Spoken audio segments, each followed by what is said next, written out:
तेज बारिश में भीगता राहुल ऑफिस से घर लौटने के लिए अपनी बाइक को पिछले आधे घंटे से किक मार रहा था, मगर बाइक चालू होने का नाम ही नहीं ले रही थी। आज उसकी पत्नी राधिका का जन्मदिन भी था। ऐसे में कुछ घंटों की और देरी और राहुल को राधिका के भयंकर गुस्से का सामना करना पड़ता। तेज बारिश में करीब 45 मिनट से किक मारता राहुल बुरी तरह भीग चुका था और अब काफी थक गया था। उसने ना चाहते हुए भी बस से घर लौटने का फैसला किया। बस स्टैंड पर पहुंचते ही तेज बारिश होने लगी। राहुल अपना सूटकेस अपने सिर पर रखकर बस का इंतजार करने लगा। अभी इस लम्हे को कुछ ही सेकंड और बीते थे कि अचानक उसके सिर पर बारिश पड़नी बंद हो गई। तो उसने जब पलट कर देखा तो उसे महसूस हुआ कि एक अनजान सा आदमी अपनी छतरी के आधे हिस्से को राहुल के सिर पर लेकर आ गया था ताकि वो बारिश से बच सके। ये देखकर राहुल बहुत खुश हुआ और उसे मुस्कुराकर धन्यवाद दिया। उस आदमी ने हाथों में ग्लव्स, आंखों पर एक काला चश्मा और सिर पर एक काली टोपी पहनी थी, इसलिए राहुल को वो आदमी दिखने में थोड़ा अजीब लग रहा था। तभी अचानक राहुल का फोन बजा। उसने पॉकेट से जैसे ही फोन निकाला, फोन उसके हाथ से स्लिप होकर जमीन पर गिर गया। राहुल जैसे ही जमीन से फोन उठाने के लिए झुका, उसे कुछ ऐसा दिखा जिससे उसकी रूह कांप उठी। उसके साथ में खड़े उस आदमी ने जूते तो पहन रखे थे, लेकिन उसके पैर नहीं थे। राहुल को ऐसा लगा मानो वो आदमी हवा में झूल रहा है।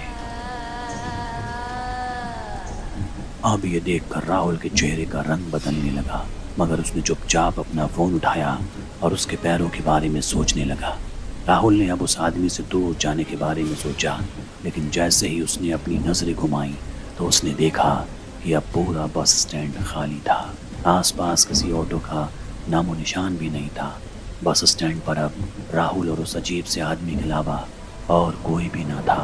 हर बीतते वक्त के साथ राहुल की हालत अब खराब हो रही थी। देखते ही देखते बारिश भी अब तेज होने लगी थी। राहुल को तेज बारिश की वजह से अब कुछ ढंग से दिखाई नहीं दे रहा था। उसे कोई बस भी आती हुई दिखाई नहीं दे रही थी। राहुल ने अपनी पत्नी राधिका को मैसेज किया और उससे अपनी सिचुएशन बताते हुए बस स्टैंड पर जल्द से जल्द आने को कहा। अभी राहुल ने मोबाइल में मैसेज टाइप कर राधिका को भेजा ही था कि तभी पीछे से उस आदमी की आवाज़ आई। राधिका को यहाँ बुला रहे हो? मेरी बात मानो, उसे यहाँ बुलाना ठीक नहीं। ये सुनते ही राहुल के पैरों तले जमीन खिसक गई। वो छतरी के नीचे से निकलकर रोड की दूसरी तरफ भागने लगा। राहुल बिना पीछे मुड़े तब तक भागता रहा जब तक उसे वो आदमी दिखना बंद नहीं हो गया। भागते भागते राहुल बहुत थक गया और रोड की साइड में लगी एक बेंच पर जाकर बैठ गया। उसकी सांसें फूल रही थी। उसने अभी खुद को संभाला ही था कि अचानक एकदम से उसके सिर पर पड़ रही बारिश की बूंदें फिर से बंद हो गई।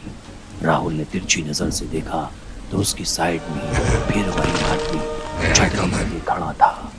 ये देखकर राहुल की चीख निकल गई और वो तुरंत उस बेंच से उठकर फिर से रोड की तरफ भागा।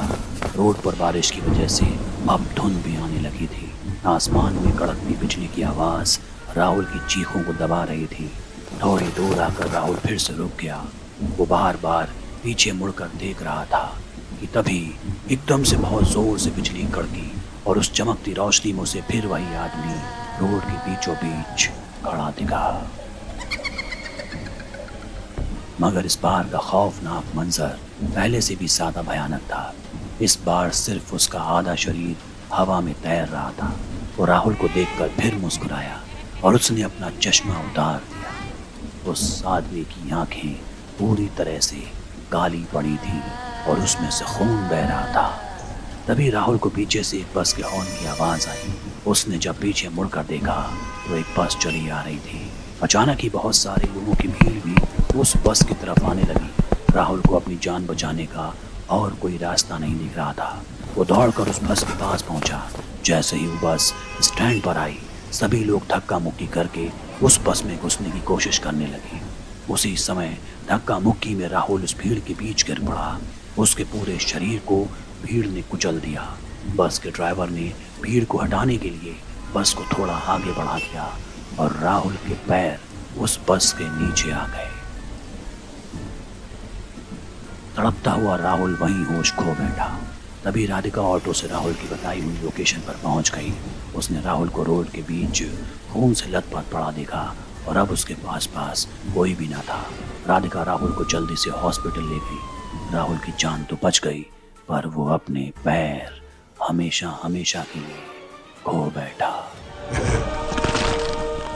डॉक्टर और पुलिस के पूछने पर जब राहुल ने अपने साथ हुई घटना बताई तो कोई भी उसकी बातों पर यकीन नहीं कर रहा था। पर जब राधिका ने उस बस स्टैंड से जुड़ी न्यूज़ रिपोर्ट को गूगल पर देखा तो उसके होश उड़ गए।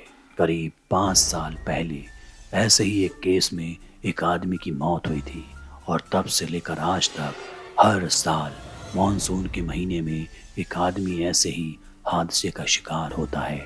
और पुलिस को बयान देते वक्त वो सभी एक अजीब सी काली आंखों वाले आदमी के बारे में बात करते हैं। साफ था कि राहुल भी उस काली आंखों वाले आदमी का शिकार हुआ था जिसकी मौत 5 साल पहले एक सड़क हादसे में हो गई थी।